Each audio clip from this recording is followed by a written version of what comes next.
Hello, everybody. We are the Serious Film Critics. My name is Sam. And I'm David. Alrighty, we're back for, what is this, episode 16, I believe? That sounds right. We'll go with it. Yeah, I could be wrong with it, but, whatever. And here we are in August of 2017, so we're good to be back. How you doing, Dave? I'm doing all right. How you doing? I'm doing pretty good. Just had a really lazy day. I just got back from the gym and, just kind of not doing a whole lot. It's been a little while since we've done our last one. Yes, it has. It's been a couple of weeks, but we've been hard at work doing other stuff, so. Oh, very much so. We live, you and I live very, very stressful, just crazy lives that we won't get into here. So it's, we've been busy. Oh, yeah, especially Sam. He might have some stuff coming down the pipeline. Yeah, maybe some controversial film roles to be had. Yeah. Oh, man, just stay tuned, everybody. But, it's good to be back. We got a good episode for you guys. We're going to be probably a pretty short one, but short but sweet.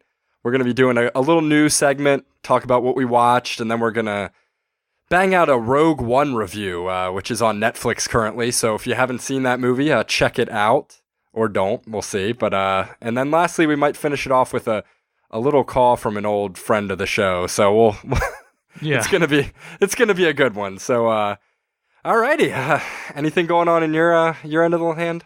Not really. To be honest, I'm ready to just roll into it. Screw it. Let's just get in some news here. So the first news story is apparently this. Have you heard about this Obi-Wan movie? Not until you told me, actually. But this is really recent news. Yeah, it's very recent news, but apparently this long-rumored standalone Obi-Wan movie through Disney and Lucasfilms is apparently pretty much confirmed, and a lot of the rumors are that Ewan McGregor is going to reprise his role, and it's going to be directed by this guy Stephen Daldry, who I wasn't really familiar with when I heard him. I guess he's done he did Billy Elliot and that extremely loud and incredibly close, which I had no desire to see. He also did The Reader, which, have you seen that?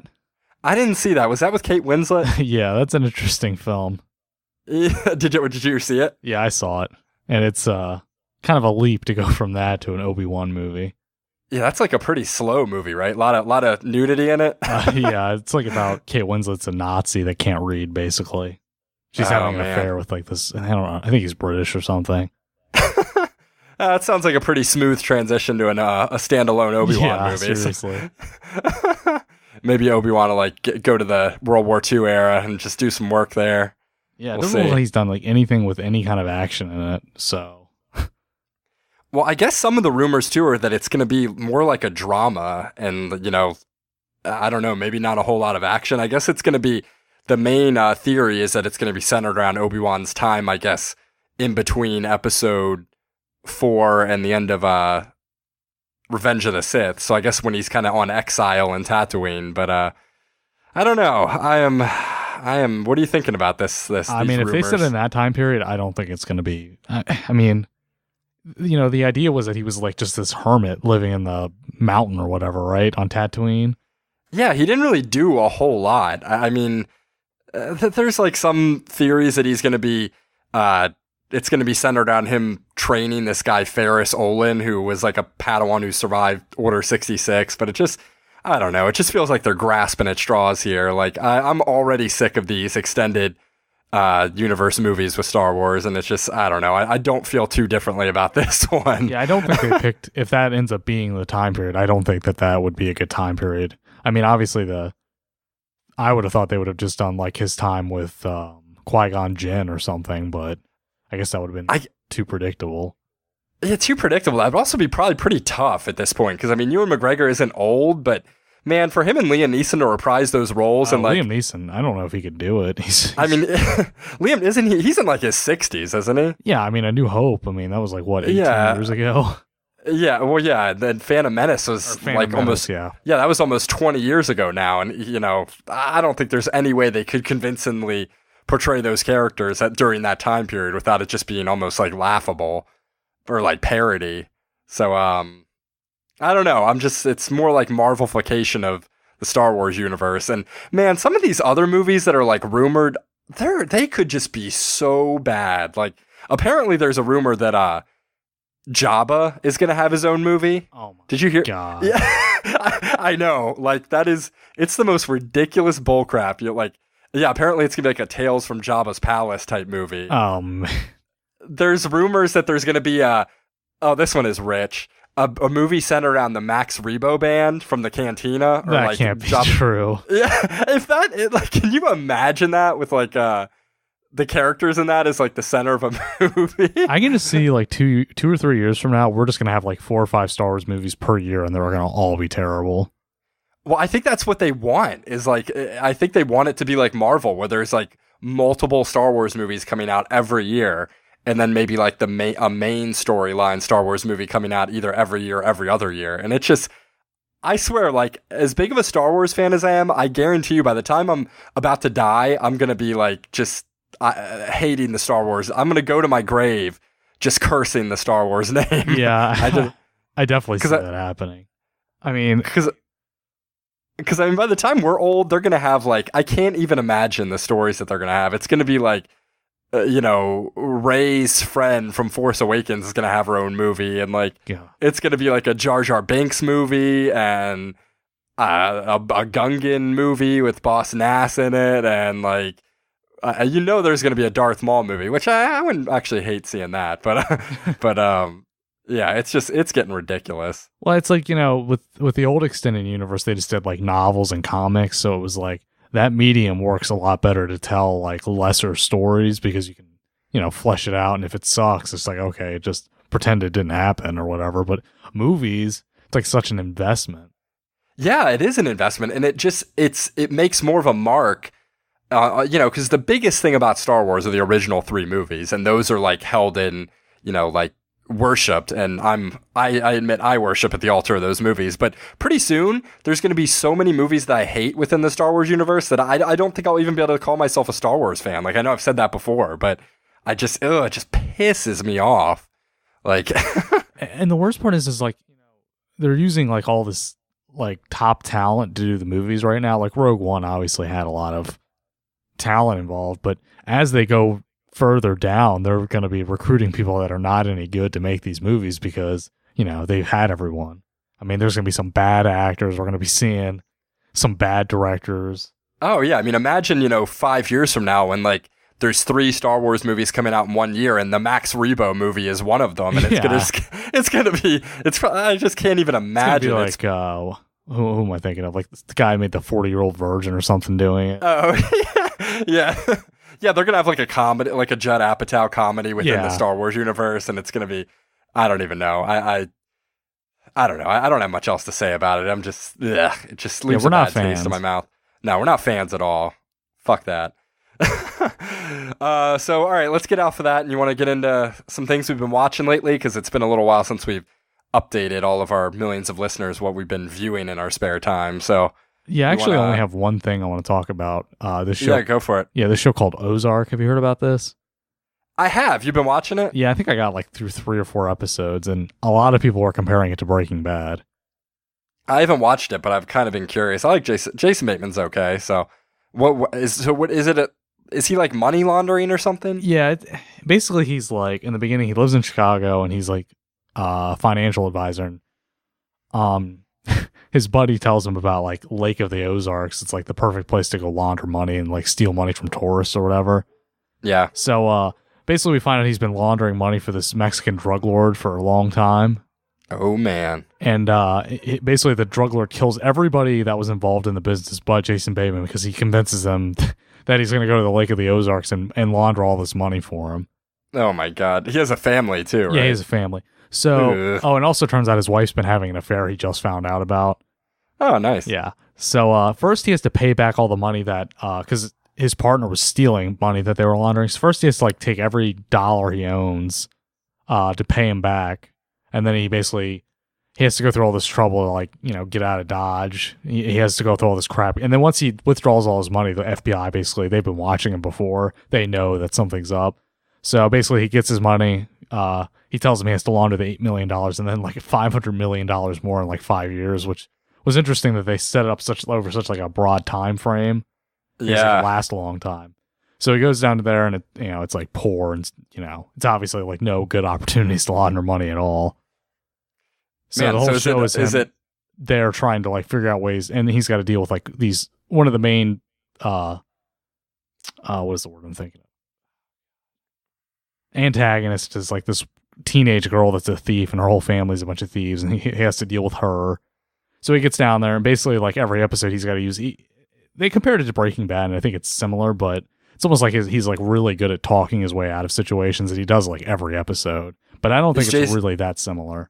Is Jason Bateman good, or? He's good. Actually, the best in it is Laura Linney. She's definitely the best. Oh, is she his wife? Yeah. Nice. I was kind of surprised by how good. That's an interesting parallel to Breaking Bad too, because the wife in Breaking Bad is like so not kind of annoying. Yeah, I mean she's annoying. I don't think she honestly gave a good performance in Breaking Bad. Yeah, I'm mixed on it, but so what is it? Would you compare it to Breaking Bad in terms of quality, or? It's definitely not as good. It's a little less plausible because I mean he talks himself way out of everything. Oh man. Yeah, and then it's more like that show Bloodline, which I think you've watched, right? Yeah, I've seen a couple episodes. I liked it. I don't know why. Like, it takes a lot for me to really like invest in a TV show. So like, I did like it. I just didn't get around to watching any more of it. But are you all caught up on that show? Actually, I think the last season came out, and I need to watch it. Okay. Yeah, because I watched the first 2 seasons. It's like, so now I guess I'm gonna try and get through the show Ozark, and then finish up Bloodline after that. Yeah, I want to get more into Bloodline because I did like what I saw, and I love Kyle Chandler. Yeah, plus Ben Mendelsohn is really good. You got to watch. Ben Mendelsohn is. We'll get to him later too, but you got to watch Friday Night Lights, man. I'm telling you. Like, yeah.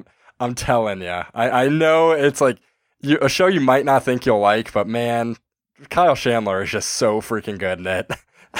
I mean, I've heard a lot of good things, but it also is like more, it's like a prime time. What was it on ABC or something? CBS.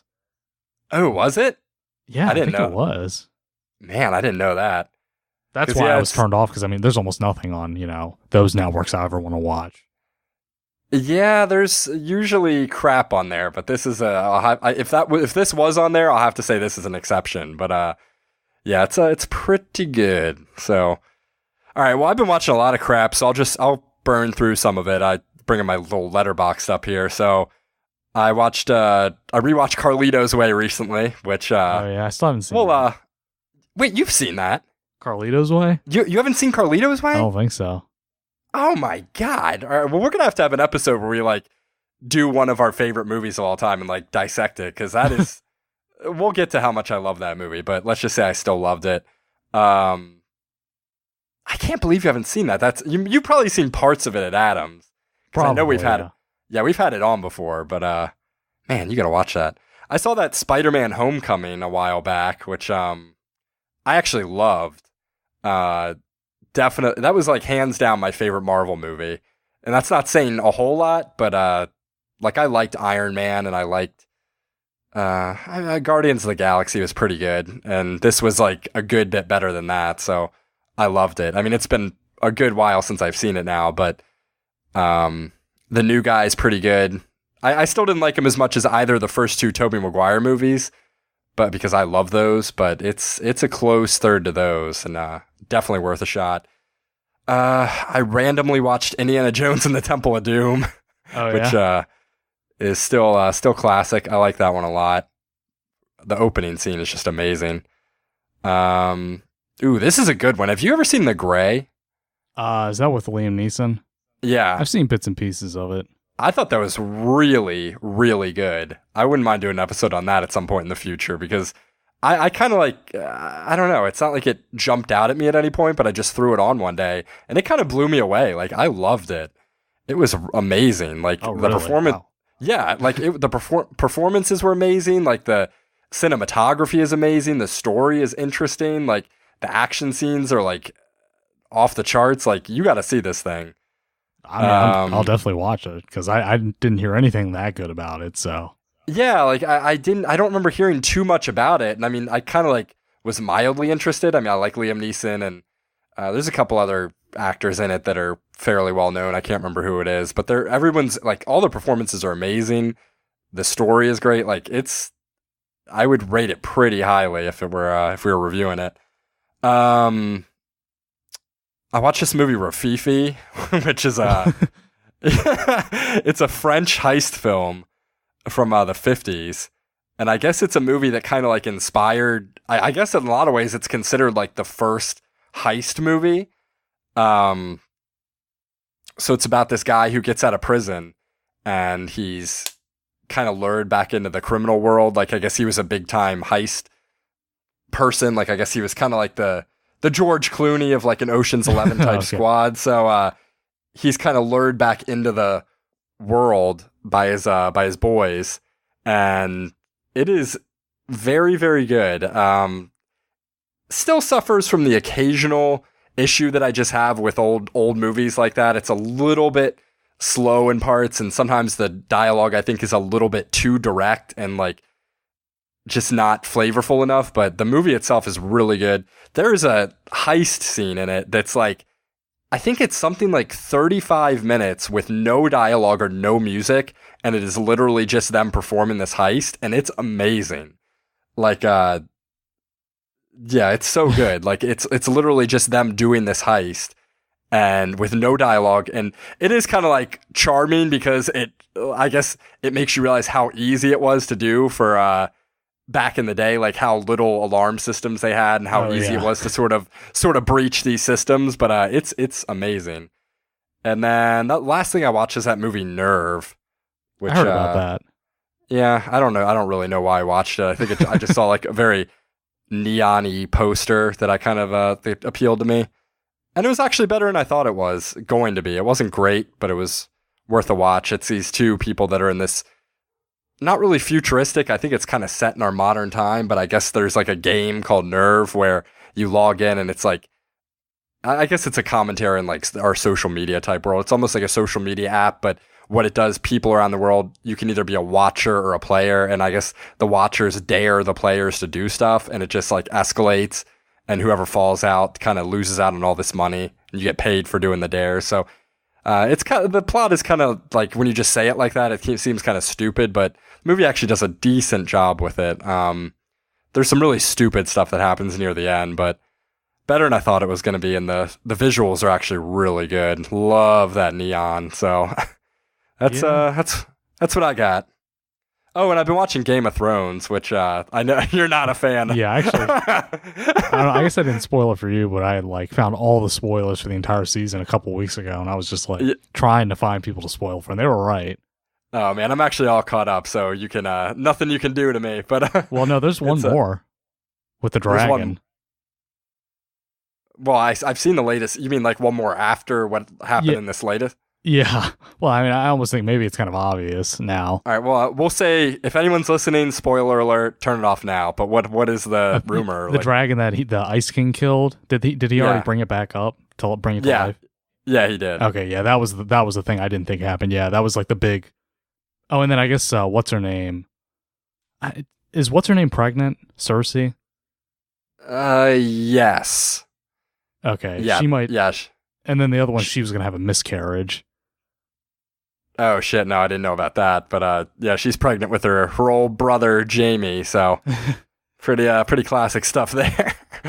But I don't know what to think about this show at this point. Like I mean, I love the source material, and I'm so invested in the show because I've watched it all the way through, and I know, like, I obviously read the books, which it's like gag me. I'm sure people who haven't, I'm sure everybody who says that is like, just kill me if you say you've read the books, but I have.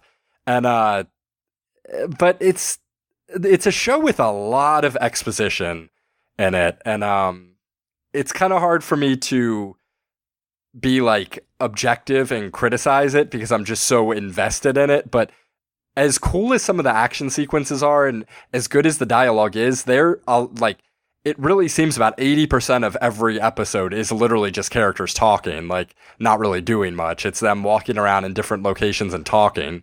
And it's like the dialogue is interesting, but I think if I was less invested in it, I'd probably be pretty critical of it. Like, it's still a really good show, I think, but it's they really kind of like string you along for a lot of this stuff. I was actually reading, a lot of people were saying now that they don't have the books as source material, that a lot of the quality of writing has gone down a lot. And basically they're just compensating with like battle scenes.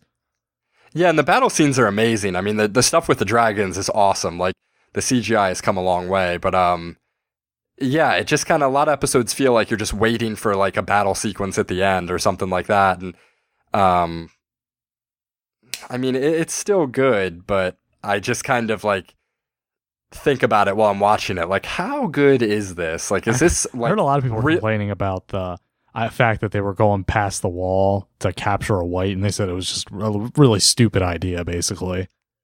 Yeah, it was a pretty stupid idea, and Daenerys ends up losing one of her dragons literally just to get this one white, and it's just because like no one would believe them about it. But I'm pretty sure that like if you got enough people to go to King's Landing and say they've seen this army, like it would convince them. But yeah, I mean. Yeah, and it would like. There's also some like plot inconsistencies or like things that don't make sense. Like I swear, especially like the last 4 or 5 episodes, there are characters that are traveling like massive distances in no time at all. Like this last episode, there's this character, what's his name? Gendry, who like the whole episode is them traveling like beyond the wall, like what seems to be a very far distance to find the army of the dead and capture one of them. And then basically the main group who's cornered by the army of the dead, they have to send for Daenerys to come help them. So they send this Podrick away to send a raven to Daenerys. And I swear he travels the distance they were traveling the whole episode. He runs it in like one scene. It's like, what? Like, and there's other episodes where people are like sailing to different places and it's literally like somewhere that's really far away and the next scene they're there. And then like other seasons, you know, have been like huge amounts of travel time devoted to getting from one place to another. So there's definitely some plot inconsistencies with the show, but actually just saw an article posted about that, and they said that the timelines basically are not plausible anymore because the characters are traveling such huge like the directors just commented on this. Oh really? Yeah, I'd be interested to read that. plausible. Yeah, because there's a lot of traveling going on, and it's pretty clear that it's like, okay, the directors needed to get these characters to get to this place for this scene, so it's just like, just don't worry about it. It happened. Yeah. But yeah, so that's all I've been watching. So well, let's just get to this frickin' review here. Yeah, let's do this. So we're gonna be talking Rogue One, which is currently on Netflix. Watch it while you can, because I guess Disney is launching their own like related. It's going to be like their own Netflix, basically. Their own Netflix in a couple years, so who knows when they're going to take it down. But it is on Netflix right now, so check it out. And yeah, you want to lead us into it, Dave? All right, so basically, who is this directed by? Somebody. Gareth Edwards. What did he do? Looper? Gareth Edwards. Yeah, he did. I think he did Looper. Or he did Godzilla. Oh, he did God. That's the big one that he did. Yeah. Looper. It must be somebody. Oh, that guy. Oh no, I think that's that Ryan Johnson doing Last Jedi. So yeah, so he's got a pedigree. He does. So basically, it opens on this planet which is called Lamu. Is that what it is? And yeah, it opens with Galen Erso, who's like an old Imperial weapons scientist, and he's hiding with his family. And basically, it opens with like his daughter Jen. She's like running because she sees the ship coming. Yeah. And then basically Galen tells them to hide and there's this really great shot where this guy, what's the guy's name? Krennic? Yeah, I think it's director Krennic. Yeah, they've been working on the Death Star together, and he comes with these stormtroopers and they like walk across this giant like plane. I also want to talk about this later, how the scene was shot compared to the rest of the film. And basically he's like, you know, trying to convince him to come work on the Death Star again with him, and he ends up killing his wife, but Jen gets away, and this guy named Saul Guerrero, played by what's his good old Forrest Whitaker. Forrest Whitaker. I don't know why he was even in this. I don't know, and I will get to it. Yeah, he takes her and basically trains her to be a rebel. So then, basically later, I don't even remember how it opens, but this guy played by Diego Luna named Cassian, he rescues Jen because she's been captured by Imperials. Yeah. And he has this robot with him, right? Yeah, what's the robot? Curso? I don't know. It's not it. Queso or something. Yeah, let's just call him Queso. Yeah.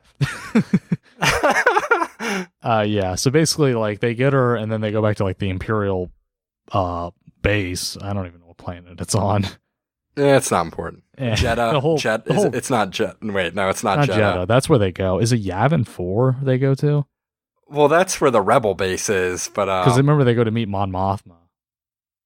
yeah, Yavin 4 is where the rebel base is, where they go next to meet with Mon Mothma and all the people there. And they basically talk her into finding her father because they know about the Death Star at this point and they want to find out what's going on.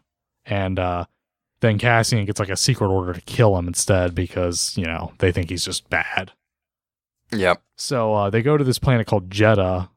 And they're removing Kyber crystals there, which are used in lightsabers, right? Yeah. And then basically there's like this. It was kind of funny. It kind of reminded me of like the Taliban or something. Like there's like this resistance on there, and they get in this fight with the Imperial because there's like a lot of stormtroopers on there, so they get in this big fight. It's like insurgents or something. Yeah, it's an insurgency. And Jen and Cassian hook up with this blind monk. I don't remember what his name is. And he has like this bodyguard with this giant machine gun with a backpack hooked up to it. So they all end up getting captured, right? By the Imperials. Yeah, they get captured. And then when they're there, they hook up with somebody. I think they hook up with another Imperial pilot. Was that guy that ends up flying them? Yeah, the Imperial pilot gets sort of captured by Saul Guerrero, who is Forrest Whitaker. And then... basically... Oh, he's like in the jail cell next to them, I think. Yeah, and then Saul Guerrero busts out, what's her name, Jin, from Imperial clutches, and she finds her way over to them. And then, right? and then Krennic on the... Where is he at? Is he still on a Star Destroyer, or is he on the Death Star? Yeah, I think he's on both, but I think he... mostly on his like a Star Destroyer. Yeah, on the Death Star, he meets with Tarkin, who is entirely CGI'd. We'll talk about that later. We'll get to that. Don't worry. And they basically like are talking about it, and he's having these setbacks, and Tarkin basically wants to take credit for the Death Star, I think. And there's like this like little political intrigue. So they ended up testing, and they shoot the city that they were all in. And it ends up almost getting Jen and everybody, but they end up flying off at the last minute, I guess. Except for old Forrest Whitaker, he bites the dust. Yeah, he was in it, and then he was dead. Made a paycheck. Yeah, and then they go see Darth Vader, who's like in this tank outside of his suit, which I don't know why that scene was in there. It was cool, I guess. Yeah, he made a lot of puns in the scene, so it's necessary. Yeah. So, then they go back to the Rebel base, and they're like, okay, we need to rescue my... did she already get the message from her father saying he sabotaged the Death Star? Yeah. Yeah, so she got, while she was in jail or whatever, or while she was on Jeddah, she got a message from her father saying he sabotaged the Death Star, and that's why it was so easy for them to blow up. But nobody sees it but her, I guess. So when she goes back, nobody really believes her. So they basically are like, we want to go rescue him, but they're like, no, you're not going to do that. So... it's suicide. Yeah, it's suicide. So Jen and Cassian get a bunch of like guys together that are willing to go in there. So then they all hop in that Imperial cargo ship and go to Scarif, which is where the plans are. And first they have to... Where do they go first to try and get Galen Erso? Yeah, they go over to Galen Erso's planet, and this is actually like a long... And then it's a very long scene, and the rebel forces end up coming to back him up, and Galen Erso ends up dying right as Jin finds him. Yeah. That's about it for that. That scene. I mean, the only important thing that happened there was Galen getting killed, and then they go, and then they're like, now we need to go to Scarif, but they don't want to go, so they end up going, and then they say their call sign is Rogue One, which right call sign, yeah. So they end up getting into Scarif, and then they sneak in, and then Jen and Cassian and the robot, Queso. Yeah. They go in there and into the archives while the rest of the rebels basically set up. And then do they end up getting a message out, or do they just figure out that they went there? Because the whole Imperial fleet... Yeah, they basically have to... They find the plans, but they have to like disable some like antenna that gets past the force field. Yeah, it's like the entire planet is covered by like one giant force field. Yeah, so they have to send the message through the force field to get to the rebel fleet, all the rebels come to back them up at the last second. Yeah, so basically then the rest of this film, the rebel fleet shows up. So then, like the guys that are there start fighting because there's an army on the planet. They start fighting with the army. The rebel fleet shows up, and they manage to get some people into the shield before it closes. So then outside is like there's a big fight going on with all the Star Destroyers, and on the planet it's almost like a full scale war while they're all fighting. While Jen is trying to get the plans. So they get in there, they end up getting the plans, but they can't upload them unless that guy has to get it. The pilot that took him there has to plug into the long-range transmitter to tell them to blow a hole in the shield. Yeah. So he does that, and then do they end up getting a hole in the shield?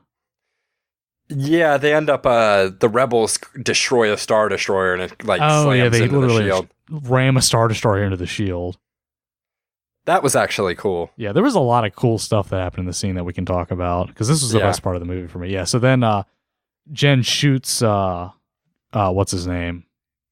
Krennic after a little showdown, and then they get the plans away, but then they end up using the Death Star to just blow up Scarif, which I didn't think was a very smart decision on the Imperial side. No. Seems like they probably were going to win that fight eventually. Yeah, there was like it looked like there was like 50 rebels down there, and a couple X-Wings. Yeah. And then so then they get the plans up there and they get them onto a droid, and then it literally leads into A New Hope because Vader basically gets on the ship and starts like killing everybody, and they get it onto another ship which jumps away and has Leia on it, and that's the New Hope. Oh yeah, this thing literally leads up to the second New Hope starts, which is you gotta love that, just that connectivity. It just goes right up to the beginning, and you get to see Leia in CGI for a split second. You do, which is just classic. So, all right, well, nicely done. That was a nice little quick synopsis that we managed there. So, what did you think of this, Dave? This was your first time watching, right? Yeah, this was the first time I had seen it. Up until like the last quarter of the film, I really was just thinking it was terrible. But like all the stuff that goes on in Scarif was really good. I really thought that all the fighting they did was awesome because at that point it was almost just like let's just show all the cool stuff they do when they fight, and they had like basically everything, like the X-Wings fighting, they had guys on the ground, they had ATSTs going down. Yeah, that was cool. So I don't know. On my end, I've had such like a narrative with this. I've built up my own narrative with this movie. Like when I first heard about it, I wanted to hate it. Like I was just against it. I was like, this is bullshit. Like it's more Marvelification crap. Then I saw the movie in theaters right around when it came out, and I actually had a good time with it. I would say I like mildly enjoyed it. And then I kind of just, obviously I didn't see it again until we watched it for this episode. And I like slowly, as I was thinking about it, I had a lot of issues with it. And I kind of built up this narrative of hate again. And then I watched it again for the podcast. And I guess it's been about a week and a half now since I've watched it again. But I didn't hate it, but I can't say I liked it. I just have way too many grievances with it. And I guess part of it's up for debate as to whether some of my grievances are, should be just nitpicks or like, minor things. But to me, they're pretty big. But I would say the things I hated most about or did not like at all about this movie are, number one, I did not like any of these characters. Like I thought were just forgettable at best. Both in terms of the characters themselves and in terms of the performances by the actors and the script. Like I thought all three elements were pretty weak in this whole movie. And the second is like a lot of the Star Wars pandery stuff, which is is going to be there in any like modern Star Wars movie. It really bothered me about this one. And there's also the other thing is that I found large sections of this movie to be like just downright boring.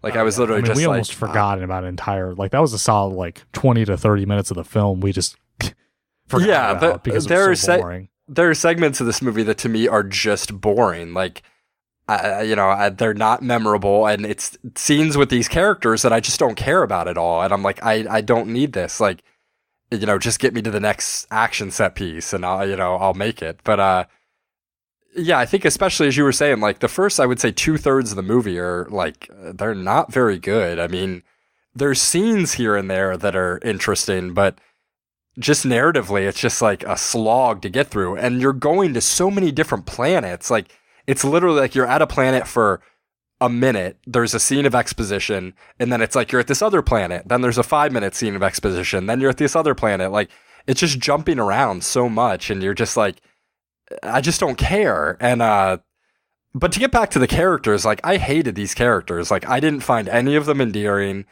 Actually, the only character I liked in this movie was Ben Mendelsohn, who played Director Krennic. He was good, but he didn't have enough screen time, honestly. Yeah, he just wasn't in it enough, but I actually bought everything, every scene that he was in, I was somewhat interested. But that's it. I mean, I thought, who is it, Felicity Jones, who plays Jyn? Yeah. I just thought she was kind of bland, like, almost kind of annoying at parts. I didn't really sympathize with her that much. I thought there were times when, you know, and I guess part of it is that these guys aren't necessarily supposed to be like, you know, sympathetic, likable characters. These are almost like the quote-unquote Suicide Squad of the Star Wars universe, but it still was just like, I thought they were just boring for the most part. I mean, my least favorite was that Cassian. Like, to me, I thought he was the worst. I mean, I thought his performance was terrible, and I mean, he wasn't believable really at all. No, he was so boring. Like, I think he was supposed to be like this kind of almost like a Han Solo type. Exactly. That's what I was thinking. And he's so boring. And, like, it's very unclear what his moral center is. Like, in the first scene, he's seen, like, just mercilessly killing that guy because I guess they're about to get captured. I mean, I guess the point is, like, the guy couldn't get away. But it's still, like, he just mercilessly kills in cold blood this friend of his or whatever who was giving him information. Yeah.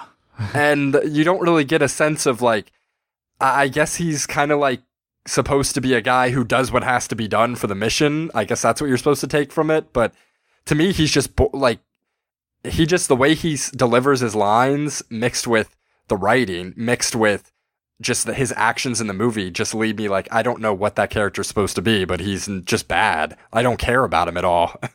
I mean, really, like, none of the characters were like, they all have like these unique personalities, but it was like, they were so boring that it was like, at the end, you just were like, okay, like, they're doing stuff, but I don't care. Like, the monk, he was just irritating to me. I didn't think he was interesting at all. No, and he's like, I also hated how he's like, I guess he's like a Force believer, quote unquote, but he's like, he doesn't necessarily have Force powers, or maybe he does, like, and he's always talking about, like, I'm one with the Force is with me, and I'm just like, shut up. Like, I hated that stuff. Like, it just, like, to me, it just trivialized and bastardized, like, you know, the Force itself and, like, Jedis and, like, what it means to believe in the Force. Like, it just didn't translate at all for me. And yeah, I did not like his character. Who else was there? I thought that his friend was just, like, kind of forgettable. Oh yeah, I don't even know what the deal with that guy was. He was just like his friend that protects him, but, you know, he can also fight, so he doesn't. I don't know. He also lasted longer than he did. Yeah, and I don't know, like, and then there's the droid who it's like annoys me too. He served no purpose at all. He literally had one scene where he did something. And it felt like I could just see, like, studio execs in, like, coming up with the droid character, like, oh my god, they're gonna love this droid. This droid is like C-3PO on steroids. Exactly. He's so sassy. He is just gonna be, you know, he doesn't give a crap. He is just gonna tell it like it is. And it's I mean, he literally was sassy C-3PO. He served almost no purpose the entire film, really. You didn't care at all when he died. No, and he felt pandery too, because he was, like, doing the whole, like, odds calculations the way C-3PO does, but he does it in, like, a sassy way, and, like, you know, but then he, like, you know, is heroic at the end, and it's like, I just didn't care about him. I didn't care about any of these characters whatsoever, not even a little bit. And I don't even know who else there is. I mean, the pilot was forgettable. Like, there was nobody. Forrest Whitaker, I thought, was, like, just bad. Yeah, I thought he was just bad, and I honestly didn't think he even needed to be in the film. Like, you could just delete him from the film, and it would have been the same almost. Yeah, it really would have. And he's, like, based on what the story is, he's kind of a critical, you know, part of the story, but he's just so forgettable. And he's like, that voice he has is so, like, actory and, like, just not believable. He's like, hello, Jyn, hello, we've got to get to the base. Like, it just feels like, it's like the most obvious, like, that's not your real voice. Like, I was waiting for one of these characters to be like, why are you doing, like, are you in disguise? Like, why are you doing that voice? it's like a smoker's voice. Like it was strange.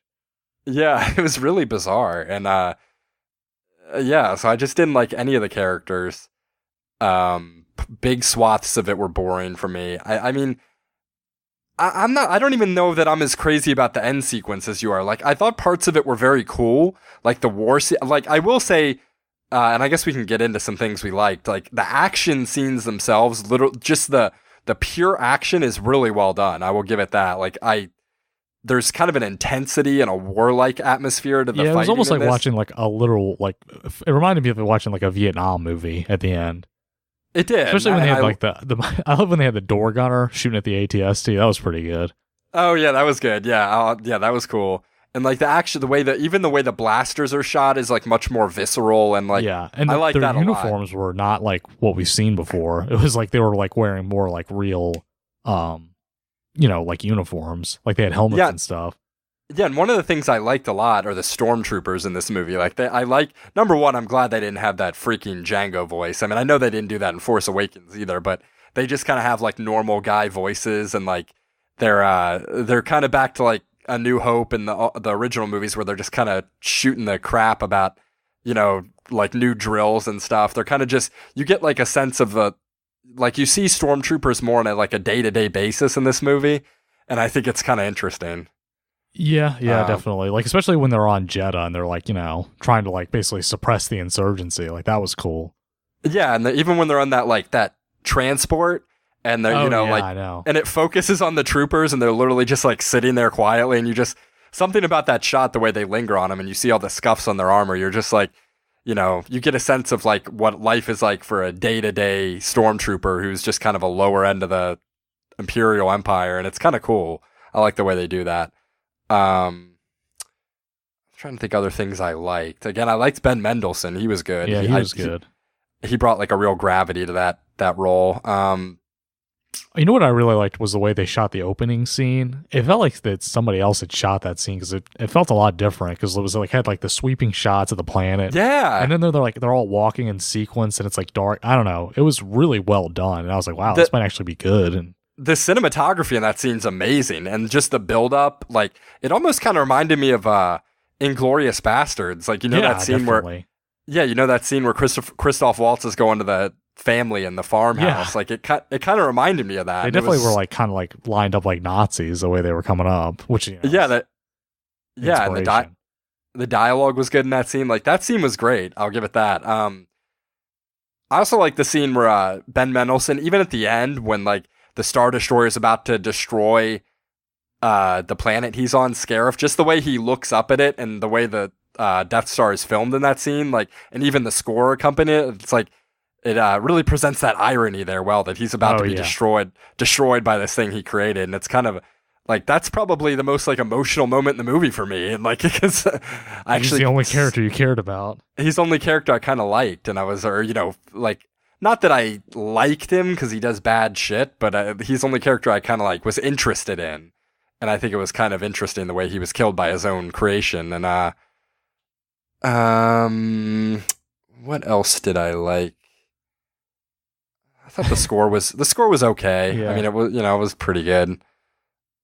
I don't know, man. I mean, that's probably about it for me. Well, let's talk about the big thing too with the CGI and Tarkin. Oh my god, man. It was so bad, and the way it opens was so funny because it showed just his reflection, and it looks okay when it's just his reflection. I was like, well, if they just do this, it'll be fine. And then it pans out to him. I was like, oh god. That's what infuriated me about those Tarkin scenes, is that both of he's in like two big scenes, and the way they start those scenes is perfect. Because actually the voice was like pretty good. Like I bought the voice. Was pretty convincing. Yeah, whoever was doing the voice, I bought it. So, and they show him in the first scene, they show his reflection, which looks okay. And then the second scene, I like it even better. You just see his silhouette. This is before while they're about to destroy Jeddah City or whatever with the Death Star, like testing it out. And that looks amazing with like Krennic there. Like if they had just left it like that and kept his part smaller, I would have been all about it. But both times it's like after they started off well, then they have to like zoom in on him. And it just, maybe from a technical standpoint, it's like impressive that they were able to do that, but it's so obviously fake when they. He doesn't look like a person when he's standing next to Krennic. That's what really bothered me. Is he didn't. It was almost like I feel like if you saw this as the director, you'd be like, okay, we can't do this because it doesn't work. But instead, they're like, no, let's go with it. Because I mean, anybody could look at that and be like, that's not real. That looks weird. Yeah, like even if you're like not attuned or don't have a fine eye for CGI or like, you don't even watch movies much, if you look at that, you can tell that is not a real person. And literally, whenever he was on the screen, it totally took me out of the movie, like just completely. Like I mean, I thought he looked like literally ridiculous. Like he was too small. Yeah, he was too small. The way his like face moved, like it was too expressive or something. It just doesn't look real. And it's like, I can appreciate that CGI has come a long way, but we're not there yet where we're using exactly. like fully. We're not there yet. And especially, this is a movie that did not demand it. I mean, maybe some movies you might have to have a character in there and CGI him a bit, but this is not a movie that demanded it. Tarkin could have had a cameo in it with like his reflection or just seeing the back of him and, have some lines about, keeping the Death Star on track, and it would have been great. I would have been like, oh, that was a nice touch. But the way they do it is just awful. And I can't, like, maybe to some people that's a nitpicky thing, but that was a big deal to me because I just hated it.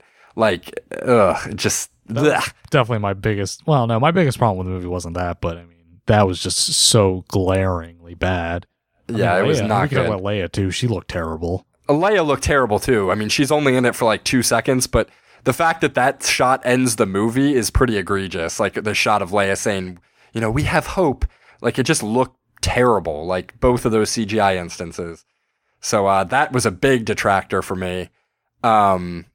What did you think about the Vader stuff? We can get into that. I mean, it was definitely just like pure fan service. I mean, I can understand him being in the film. I thought that worked. But the scene at the end where he's like killing everybody, it was just like, okay, this is cool, but yeah, definitely was pandering too much. That's exactly how I feel too. Because like part of me, if I watched that scene separate of the movie, I would love it because it's a cool scene. I mean, he like kicks ass. The way they film it is cool. Like it's like in this darkened corridor, the way you just see the lightsaber and he's just doing work. Even the score is like appropriate with it, but it's just like I just feel weird watching it. Like it doesn't feel right.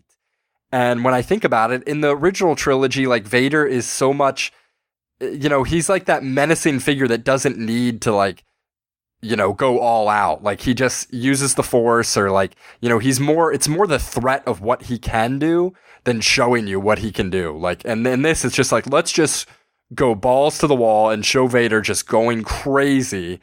And yeah, it's going to be amazing. And yeah, it leaves me with a weird feeling after I watch it. And also, we were talking about this off of the show, and you brought it up. Like, something is off about his voice. Yeah, like, I actually thought it was a different voice actor because it did not sound the same.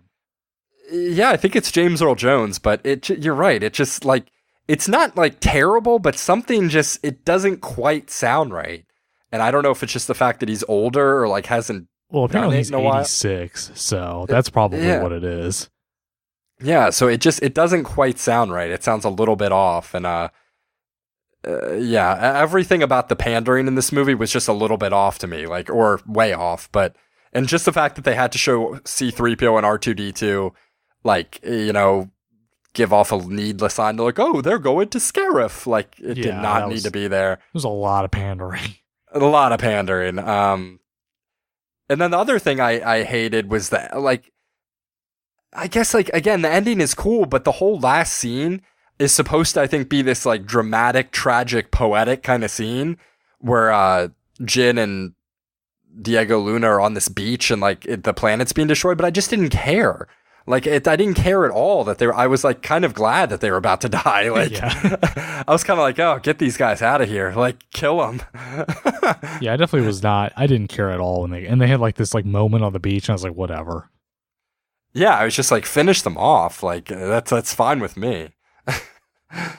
I don't know. It was a letdown for me. I didn't hate it. Like, I can watch it. If I suspend my disbelief, I can watch it and have a decent time. But for Star Wars, it just grinds my gears, and it just bothers me that this is like. Plus, this movie I think got really good critical reception when it came out. Oh yeah, it got amazing reviews. People were saying that it was Yeah. better than The Force Awakens, which, I mean, I hated The Force Awakens, but Yeah, I know you're not a fan. Yeah, I'm a little more forgiving. I'm a lot more forgiving for that one, but yeah, this was not great to me. So I don't know. We got anything else or? I don't think so. I think we've covered pretty much everything. Yeah. Let's put a bow on it. So what are you gonna rate this thing? I guess I'm gonna give it a 6 out of 10. All right, that's actually kind of where I was. I'm gonna go 5.5. I was thinking about some of my past ratings, and I wanted to rate this lower, kind of as a statement. But I was like, I can't rate this movie lower than like The Mummy or like Yeah, Beyond the exactly. Gate. It was a much Or better Be- film than The Mummy. I don't Yeah, know or what like I gave The Mummy. I think we gave The Mummy either a 5 or 5, like somewhere in there. So I'm like, I just can't rate this movie below that because I did think some of the elements in this movie are way better than anything in The Mummy, like some of the cinematography and some of the action and things like that. But I just can't give it a. I don't know. Yeah, I would actually have to check. I hope I gave The Mummy lower than a 6. I'm pretty sure I did. I think you did. I think we were both somewhere in the 5 range, but not to be slaves to our prior ratings, but I just thought like there is no way I can rate this movie lower than The Mummy. Yeah, exactly. Because I mean, it's a much better movie than The Mummy. It's just really in the end, it was just boring mostly. Yeah, exactly. So, all right. Well, let's move on. Lastly, I think we have a little. Our friend Jack Nicholson is gonna. Oh yeah, he's on the phone right now, actually. Oh, is he? Okay, yeah. Because we have. He's. I'm gonna head to the bathroom. So. All right. Yeah. Let's take this call and then we'll wrap it up. Yeah. All right. Yeah. What are you guys talking about? Sports? Yeah. He wants to talk about Jay Cutler signing with Miami. Oh, well, that's pretty. That's a hot take. So, all right. Let's get him on the line. All right. So we got Jack on the line. Can you hear me, Jack? Hey, how you doing? I'm fine. How are you? Good. So, you heard about Jay Cutler getting signed by Miami, right? This frickin' Cutler going to Miami. Can you believe that shit? I mean, I was pretty shocked to hear it too. He is just the epitome of mediocrity. Did you hear what he said too? That he was tired of losing in Chicago. Tired of losing? Well, the Bears, they suck. They do suck. I mean, what do you think he's going to do in Miami? Not much, Dave, not much. Let's just say I don't want him going to the Lakers, you know what I'm saying? I do know you love the Lakers. Oh, actually, I gotta get going. All right, Jack, thanks for taking the time. See you later. Oh man, that was a quick phone call I guess you guys had there. Well, he's a very busy man. Yeah, he's very busy. So, all right, thanks, Jack. All right, that's about it. I think we can finish this bad boy up and stick a fork in her. So yeah. All right, good times were had. Thank you for listening, everybody. We will be back soon. We got some big episodes coming up in the future. So just stay tuned, guys. And as always, follow us on all of our social media. We have a Twitter feed at serious_critics. So follow us on Twitter. What else do we have? We have a Tumblr page. We have a Facebook. Yeah, follow us on Facebook. We're Serious Film Critics. Just look us up. You'll find us. And also we have an email, seriousfilmcritics@gmail.com, spelled as is. So send us your emails, and who knows, maybe if we feel like it, we will read them on the show. So we do get a lot of them. We get tons of them. We're just a little too busy to read them these last few episodes. So we'll get around to it though. Anyway, thanks to everybody for listening. Dave, we'll get together soon, and take it easy, everybody.